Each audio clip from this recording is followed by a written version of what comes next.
মেয়েকে তো বেশ ভালোই দেখতে, একেবারে লক্ষ্মী ঠাকুরের মতো। নিজের মেয়ে বলে বলছি না দিদি, আমার মেয়ে যেমন রূপে লক্ষ্মী তেমন গুণে সরস্বতী। তা তোমার মা বলছিল তুমি নাকি খুব সুন্দর নাচ করতে পারো। হ্যাঁ, নাচ? তা একটু নাচ করে দেখাও দেখি। কি রে মনা, নাচ করে দেখিয়ে দে একটু। আচ্ছা ঠিক আছে বোন, গানটা একটু চালাতো। হ্যাঁ রে চালাচ্ছি, এই নে।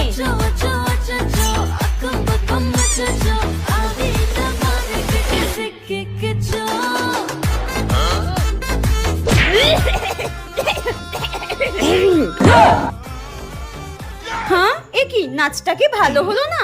আমার মেয়ে যেমন রূপে লক্ষ্মী তেমন গুণে সরস্বতী। আচ্ছা ঠিক আছে, আমি পরে বাড়ি গিয়ে ফোনে জানিয়ে দেবো, ঠিক আছে? রক্ষে করো রঘুবীর।